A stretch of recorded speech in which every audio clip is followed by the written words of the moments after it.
My name is Kath and I'm a guide and brownie leader.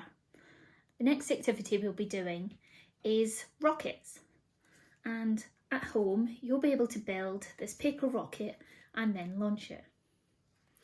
To be able to build a paper rocket you'll need a rocket template, a round pencil that has a nice sharp point, a bendy straw, so this can either be paper or plastic, some sellotape and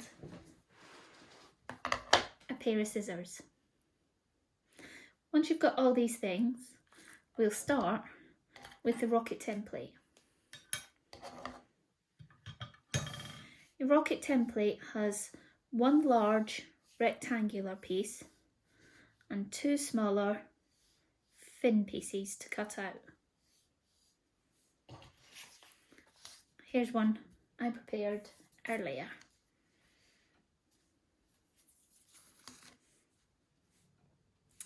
Once you've cut the pieces out of your template, you'll need some sellotape.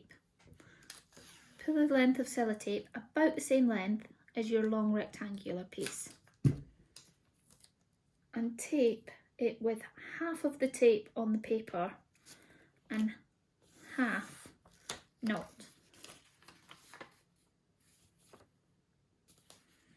Turn it over so that the sticky side faces up. Once you have this, you'll need to take your pencil again, and what we're going to do is wrap your pencil in the paper. Let's just put these aside. We want to try and get our paper really tight round the pencil. As we push it across, it'll seal and we'll end up with the tube. I've got a little bit extra sellotape over on the ends, so I'm just going to chop these off.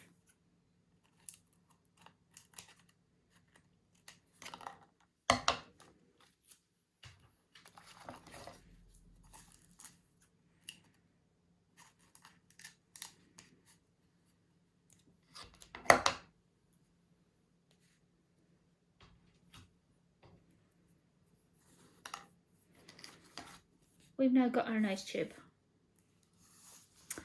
The next thing to do is to put about 8 or 9 little cuts, about 1 centimetre deep, around the end, at about an equal space.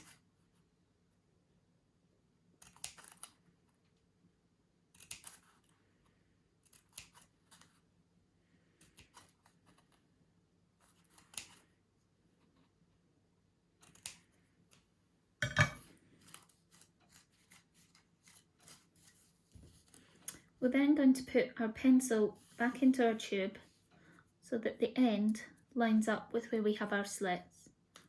And then if we twist that section round, we'll get a cone shape. And we can hold that in place with a little piece of tape.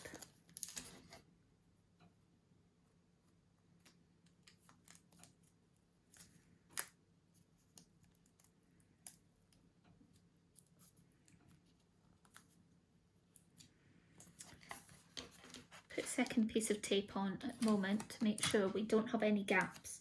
We don't want any holes at the top of this, because that'll let air out and that'll cause us trouble later. We then need to take the pencil out.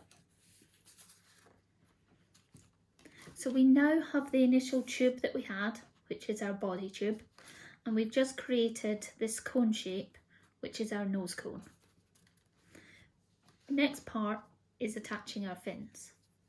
Before we attach our fins, we need to fold along the dashed lines.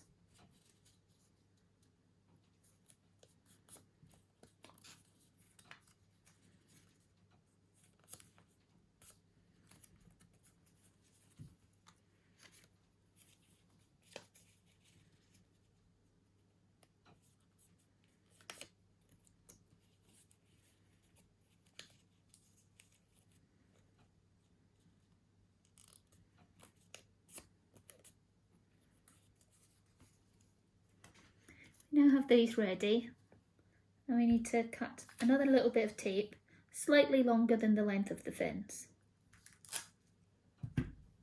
Once we have our tape, we're going to cut it in half along the length.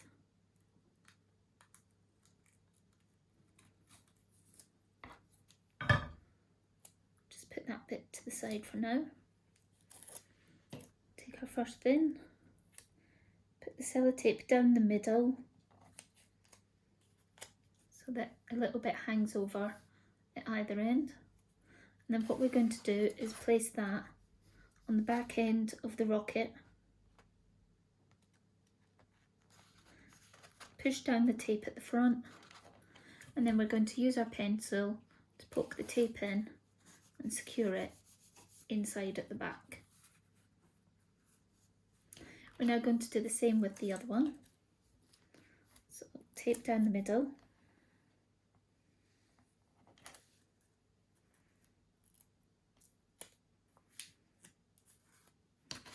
Then we're going to put this on the opposite side. Push it down at the front. Hook the tape in at the back. We now have our rocket. So, our rocket has a nose cone, a body tube and fins. And there's 4 fins on this rocket. The nose cone is needed so that the rocket has less air resistance.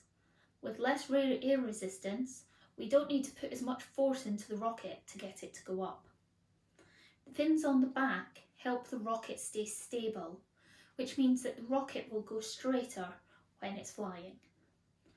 We've got a demonstration to show you what happens if you don't have a nose cone and some fins.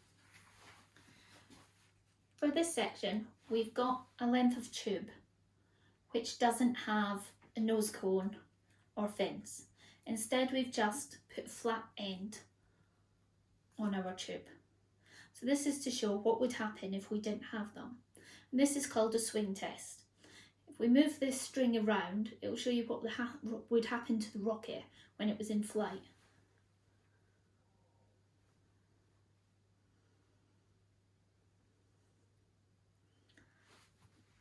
That's not very good. It was a bit unstable and all over the place. This time we have a rocket that has the nose cone and fins, and we'll try the same test again.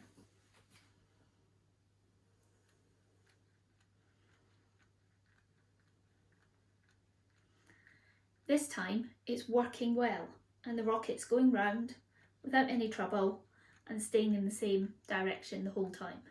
Now we have our rocket, the only thing left to do is to launch it. To launch our rocket, we need to put force on the rocket to propel it up. We're going to do this blowing into a straw. So the first thing we'll do is put our rocket on our straw and fold the end over so that we're ready to be able to blow into it. Before blowing in, we need to make sure the area is nice and clear. We don't want our rocket to hit anybody when it comes down. So once you've checked the area and everyone knows what you're doing, you can stand back and get ready to launch. So 3, 2, 1. Try launching your rocket multiple times. Sometimes blow really softly, other times blow really hard. What difference does it make?